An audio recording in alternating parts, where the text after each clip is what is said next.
The last image anyone has of Lars Mittank is a man running. He sprinted through an airport in Bulgaria, abandoning his bags, his phone, everything he owned, and vaulting a 2-meter fence before disappearing into a field of sunflowers beside a highway. Lars called his mom ahead of his disappearance and frantically claimed that people were out to kill him. And until now, he has never officially reappeared. His name was Lars Mittank. He was 28 years old, and he had been on a beach holiday with friends. That last image, captured on airport security cameras on the morning of July 8, 2014, has now been watched millions of times. A young man running, then gone. What makes the case so difficult to dismiss is not just the disappearance itself, but everything that happened in the 72 hours before it. The sequence of events is documented. The phone calls are recorded. The surveillance footage exists. And yet, despite all of that, no one has been able to fully explain what Lars Mittank was running from or where he went. Before we begin, let me know what city or country you're watching from in the comments below so I can say hi. Lars Joachim Mittank was born in 1986 and lived in Marne, a small town in northern Germany. By all accounts, he led a stable and grounded life.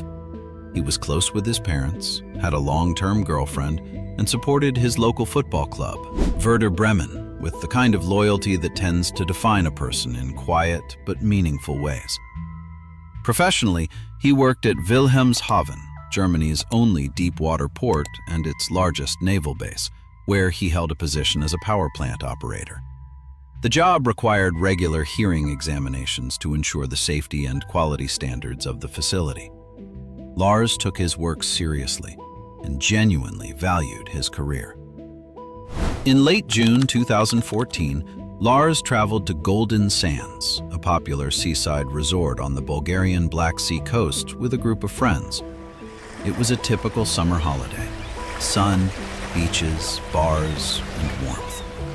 The 2014 FIFA World Cup was underway at the same time, which meant that evenings in the resort bars were particularly lively.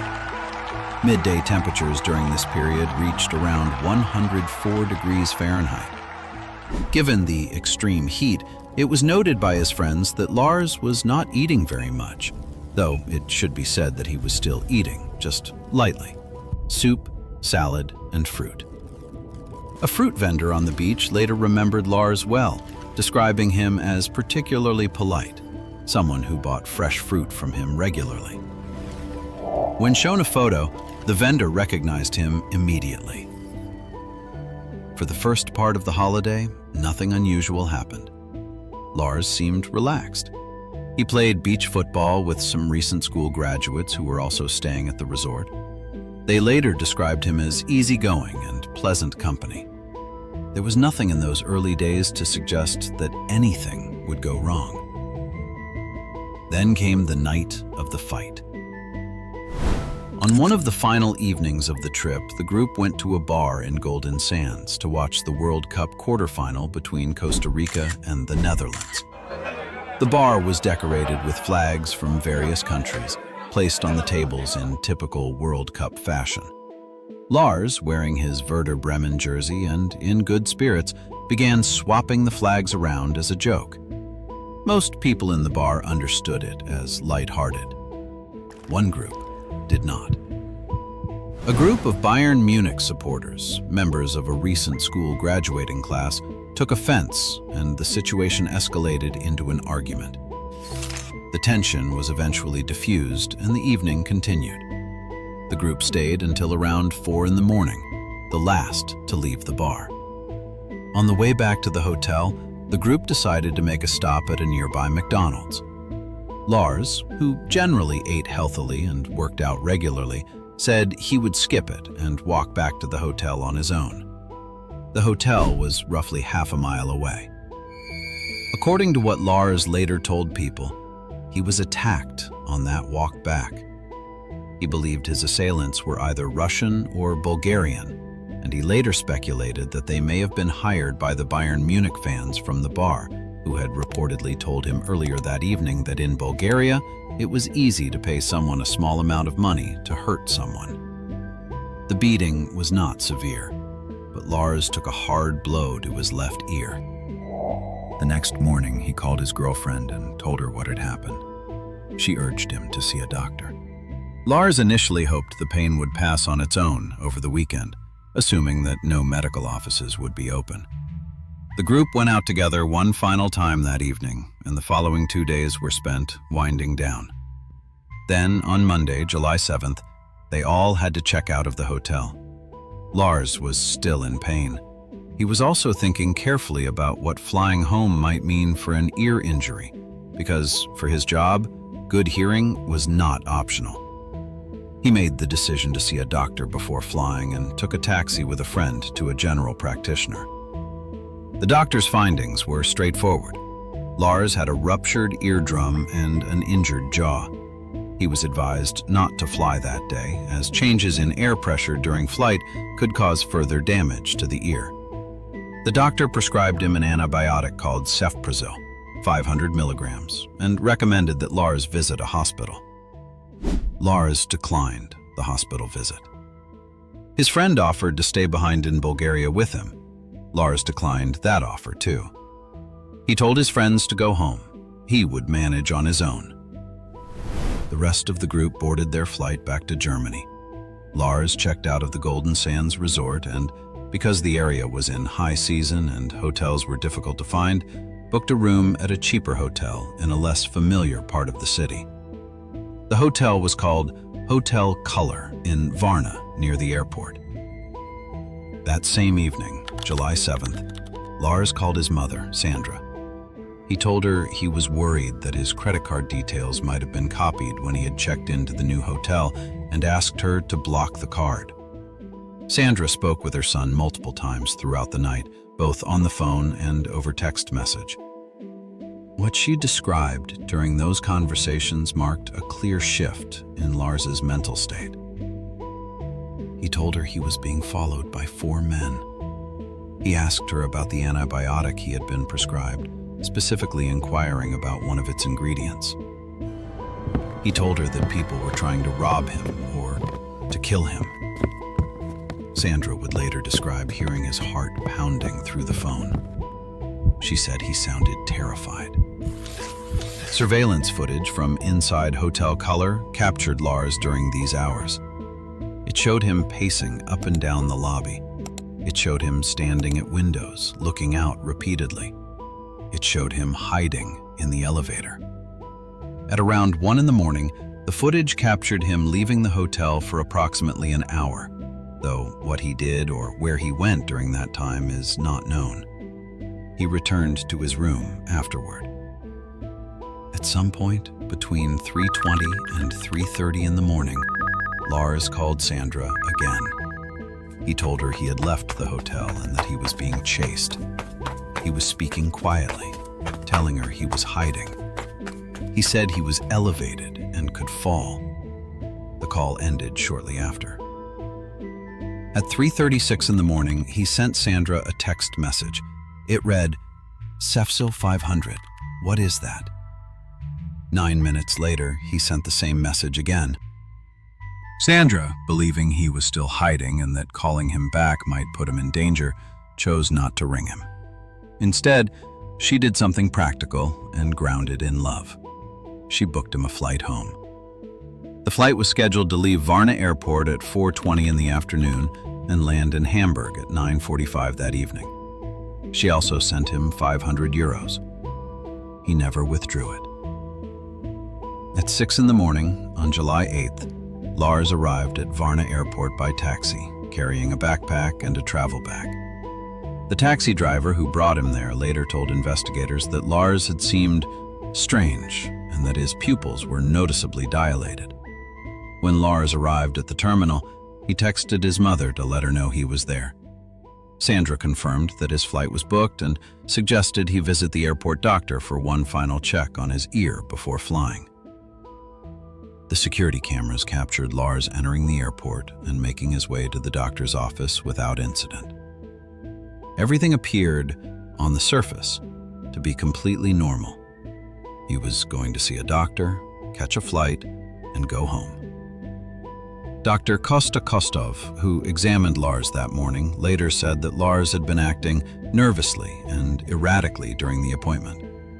Lars shared his fears about the antibiotics he had been prescribed. The doctor examined his ear and told him it would be safe to travel that afternoon. Then a construction worker entered the room. What happened next was captured in part on the airport security cameras. Lars, according to Dr. Kostov, was overwhelmed by terror at the sight of the construction worker.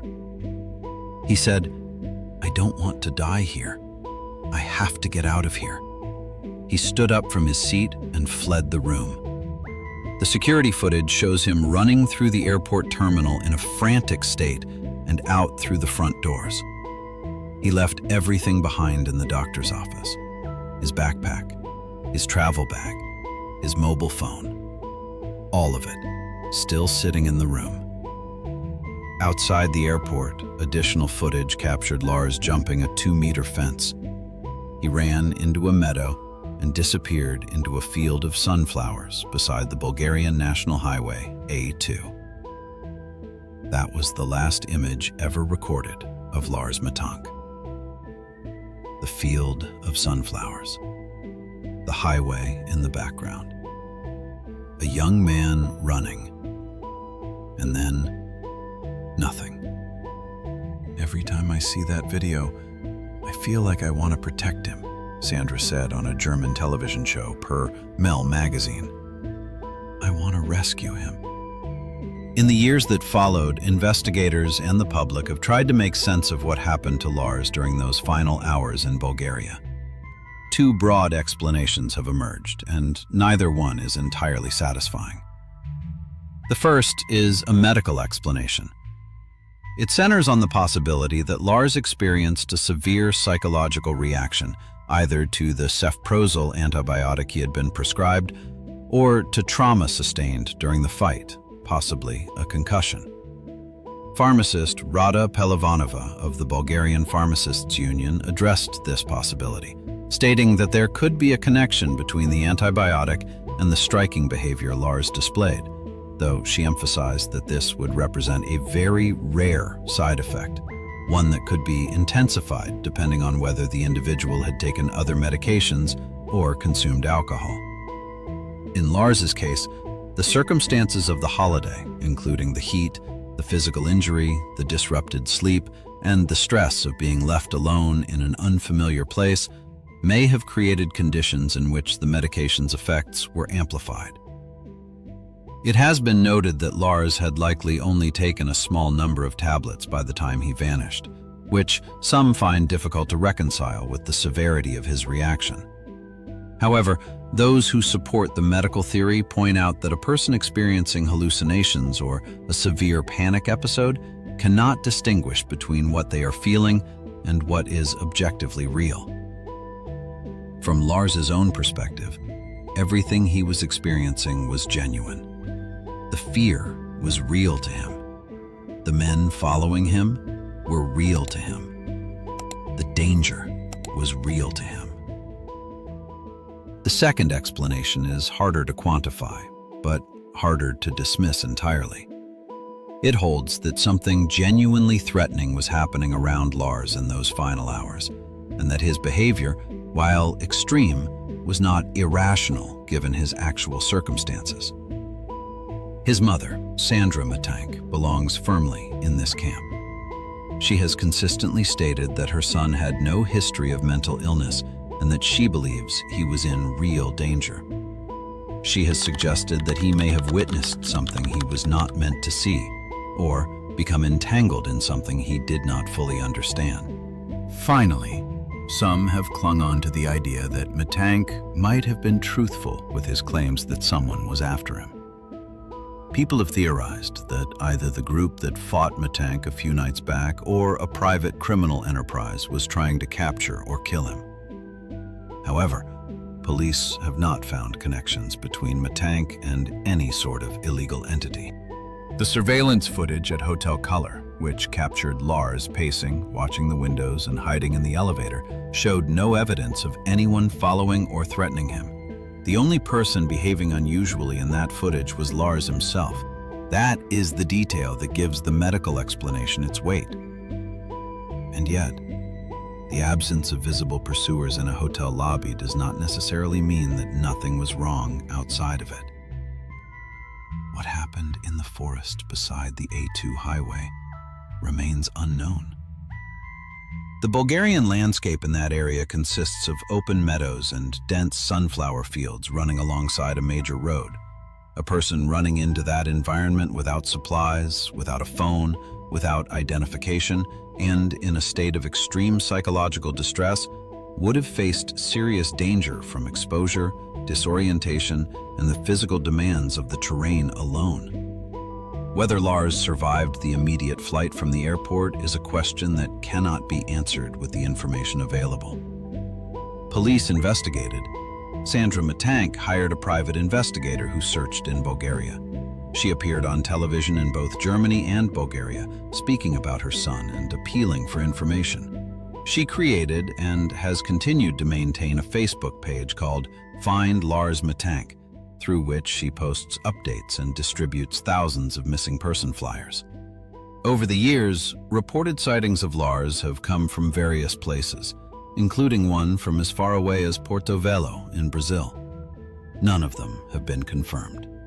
None have led to a credible identification.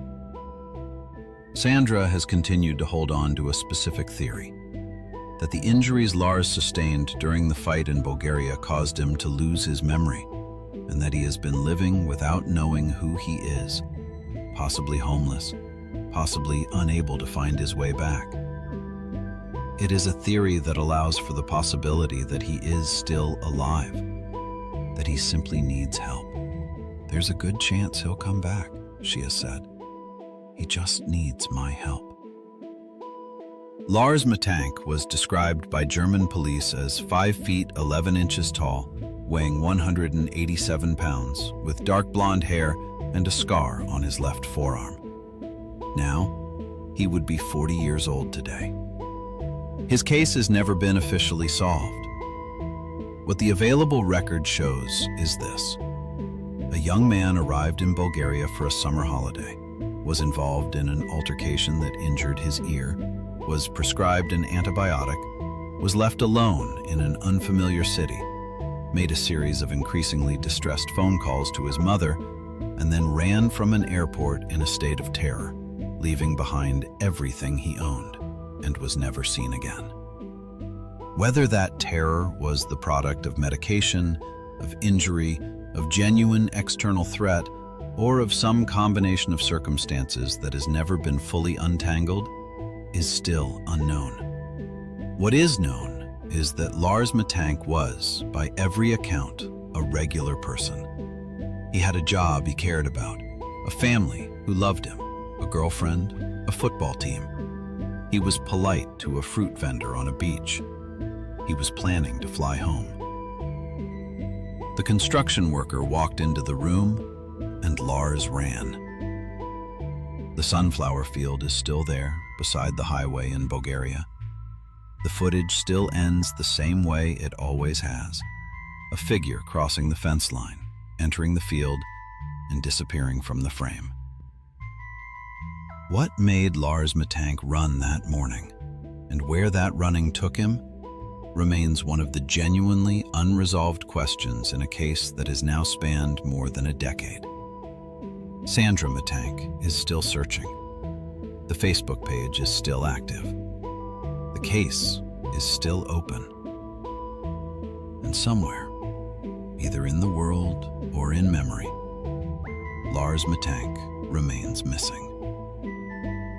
The physical evidence may fade, but the stories behind these final traces endure. We look forward to reading your reflections and theories below. Thank you for your time and empathy today. Take care of yourselves, and we'll see you soon.